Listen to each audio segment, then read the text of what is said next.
Oui, alors je suis pas complètement d'accord avec toi. Je pense pas que Jane Austen aurait été vraiment emballée en regardant Orgueil et préjugés et zombies. Oui, mais on est d'accord que ça fait quand même 17 adaptations. On est d'accord. C'est vraiment l'histoire d'amour anglaise par excellence, façon 19e siècle, remplie de personnages en redingote et en robe de mousseline. Pourtant, il y a quelque chose là-dedans qui cartonne toujours autant. C'est vrai.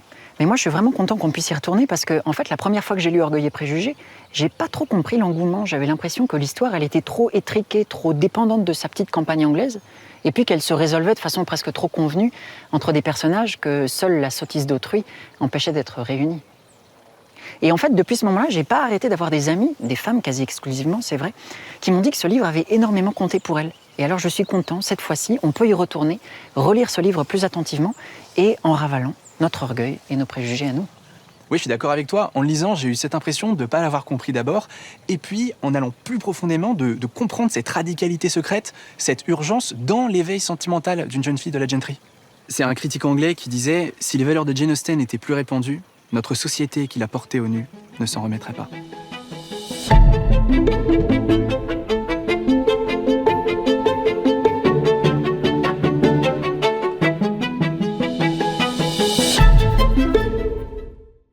Orgueil et préjugés est un roman de l'écrivaine anglaise Jane Austen, paru en 1813.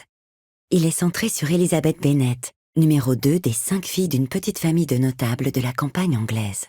Dans une société où seul le mariage protège les femmes du besoin et leur assure un statut social, trouver un prétendant est un enjeu immense. L'arrivée au village d'un jeune homme à marier, aussi fortuné que charmant, est ainsi l'assurance de plus de 400 pages de drama.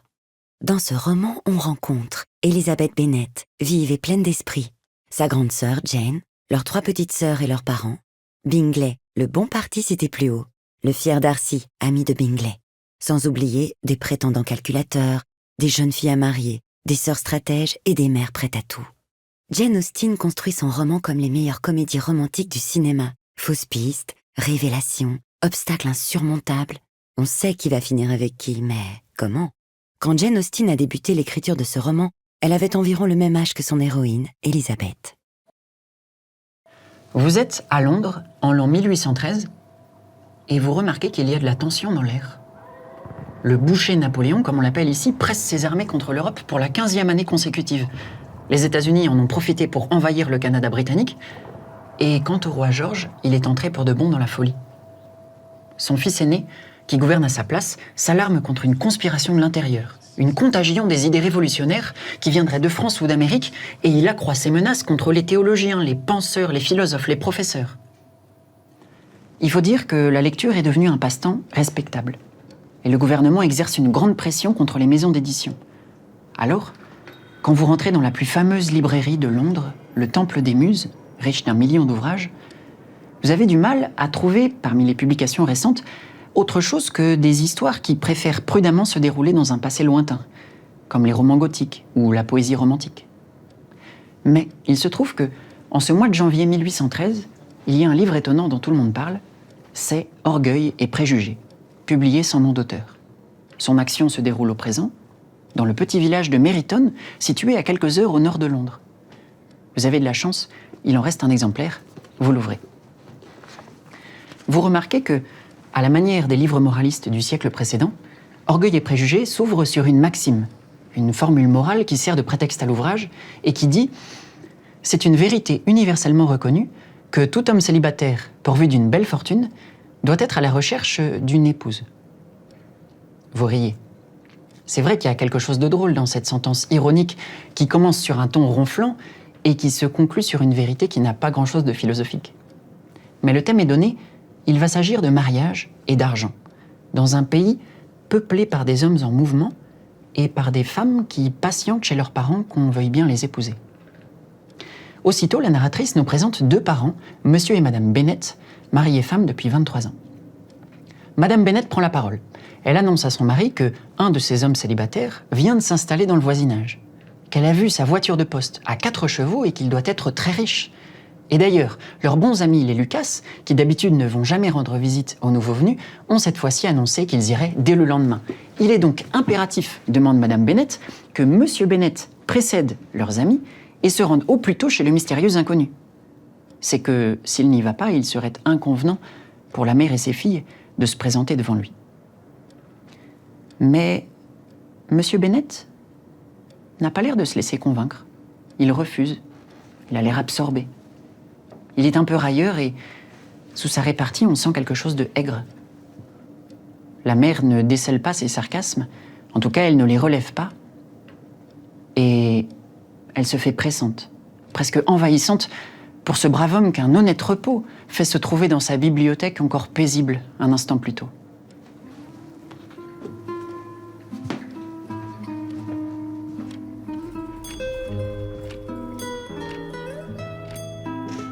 Vous voilà rentré chez vous avec le livre dans vos mains.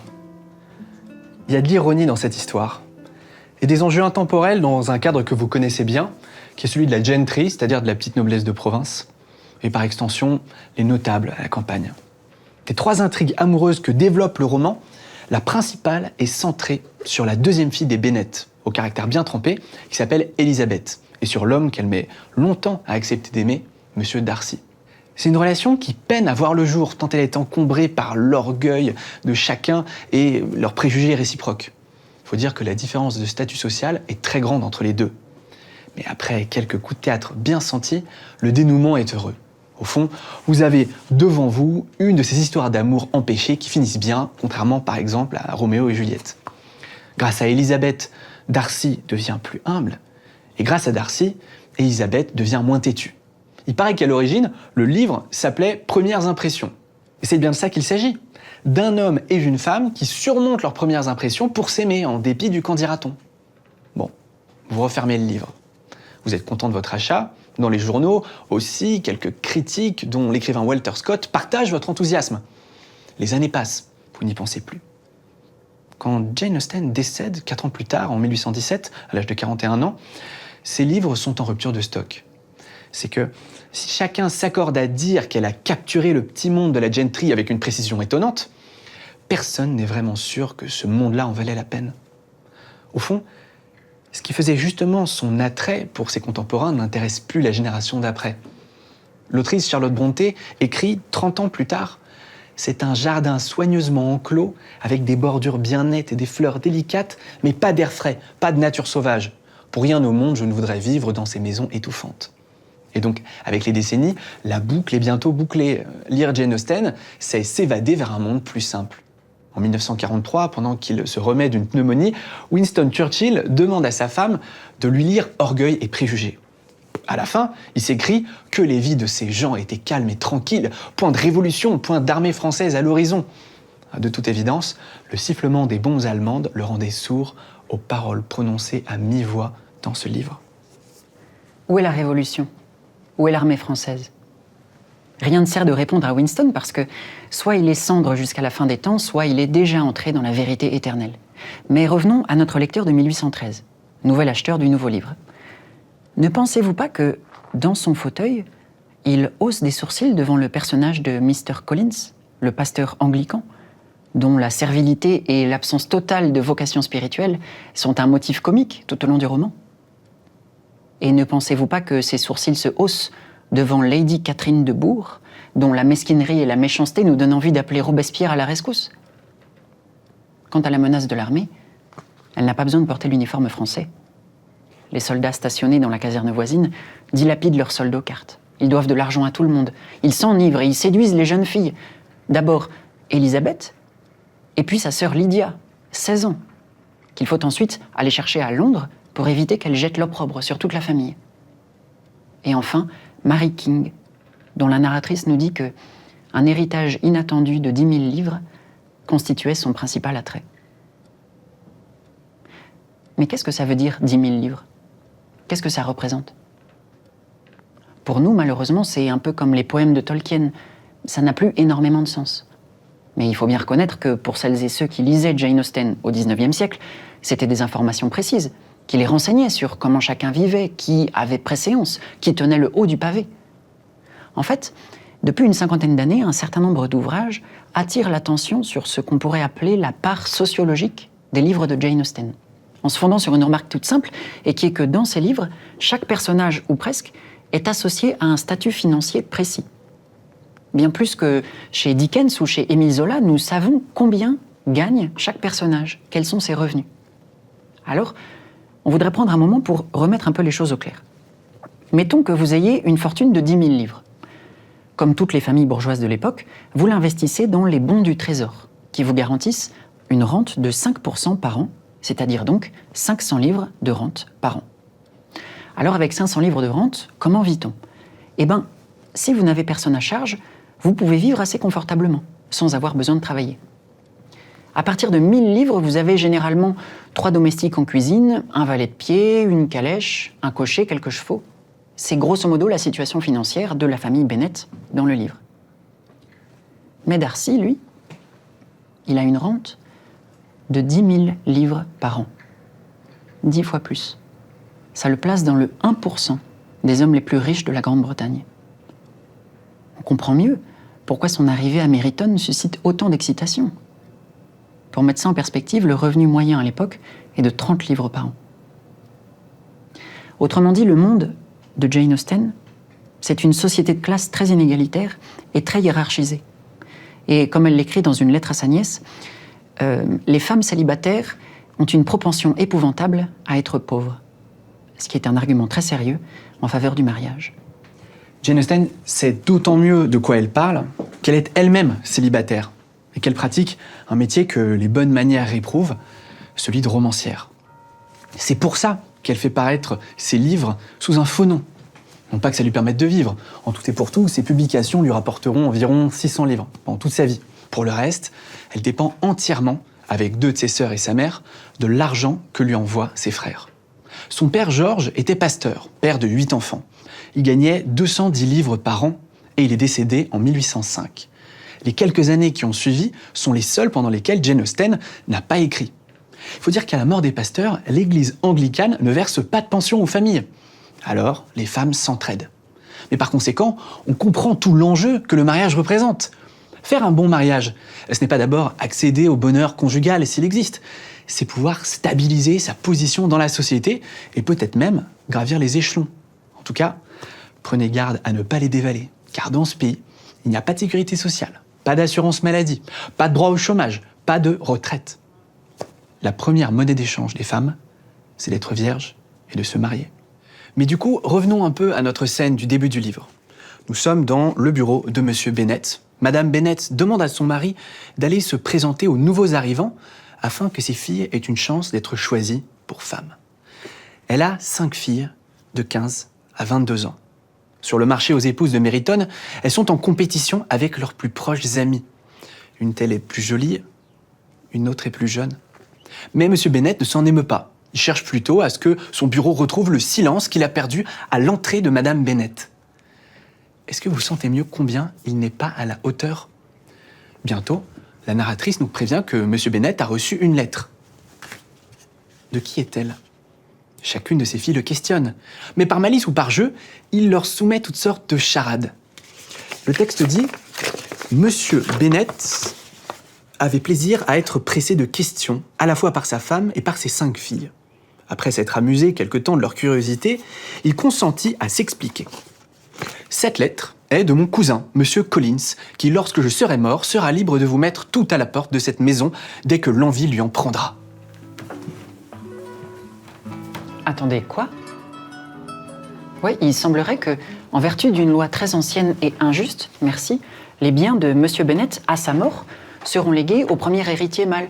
Et comme, en l'occurrence, Monsieur Bennet n'a pas de fils, à son cousin, le vilain pasteur Collins, que personne n'a encore rencontré, et qui, effectivement, n'aura aucune obligation de garder tout le monde à demeure.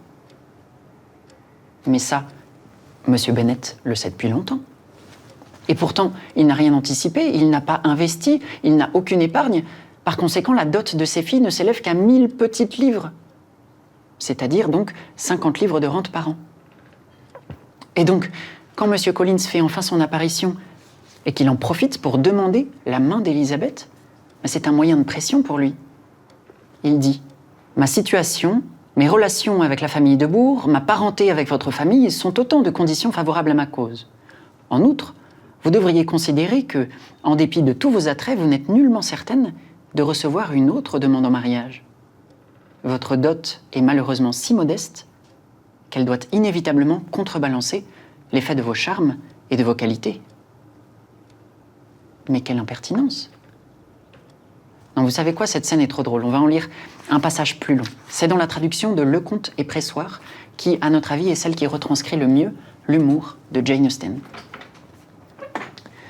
La porte s'était à peine refermée sur Madame Bennet que Monsieur Collins prit la parole.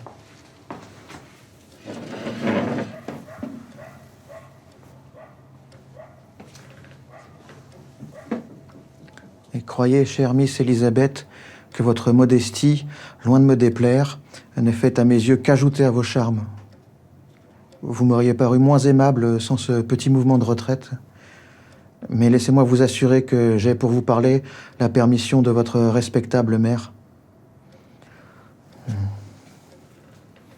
Vous vous doutez sûrement du but de cet entretien, bien que votre délicatesse ne vous fasse simuler le contraire. J'ai eu trop d'attention pour vous pour que vous ne m'ayez pas deviné. Mais avant de me laisser emporter par le flot de mes sentiments, peut-être serait-il plus convenable de vous exposer les raisons qui me font songer au mariage et le motif qui m'a conduit par ici pour y chercher une épouse. L'idée du solennel Mr. Collins se laissant emporter par le flot de ses sentiments parut si comique à Elisabeth qu'elle dut faire un effort pour ne pas éclater de rire. Elle perdit par là même l'occasion d'interrompre cet éloquent discours. Les raisons qui me déterminent à me marier sont les suivantes.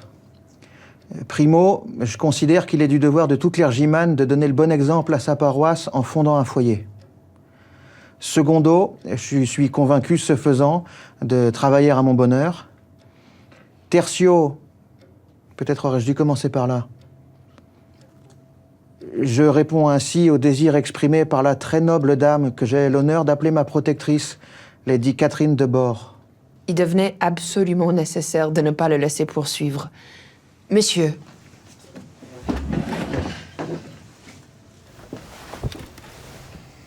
je suis très sensible à l'honneur que vous me faites par cette proposition et je vous en remercie.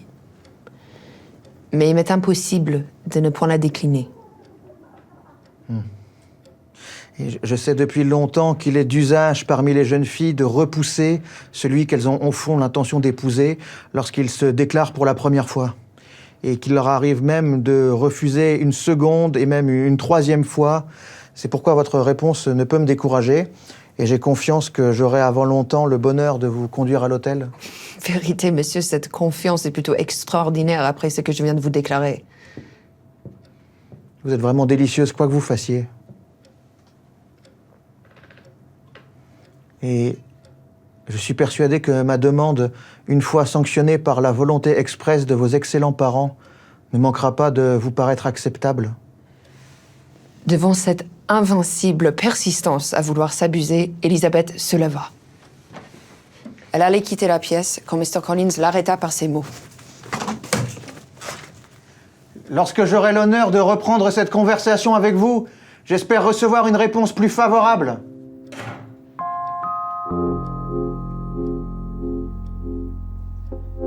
Lorsque j'aurai l'honneur de reprendre cette conversation avec vous, j'espère recevoir une réponse plus favorable. Alors voilà, dans cette jungle maritale où le premier pasteur venu peut vous manquer de respect et vous mettre la pression, Elisabeth garde la tête haute. Il s'agit pour elle de naviguer les insuffisances des hommes, y compris celle de Darcy d'ailleurs, dont elle refuse la première demande en mariage, malgré sa fortune, parce qu'il est tellement imbu de sa propre personne. Alors certes, quand il a les traits de Colin Firth dans la merveilleuse adaptation de la BBC, on comprend mal qu'Elisabeth lui résiste. Mais Orgueil et Préjugés, c'est plus que ça. C'est un monde où l'amour est une aventure dangereuse, presque une question de vie ou de mort. Est-ce que notre bon lecteur de 1813 a senti ces choses-là? Rien n'est moins sûr. Au fond, il n'est pas étonnant que ce soit aujourd'hui que ce livre connaisse un tel regain d'amour.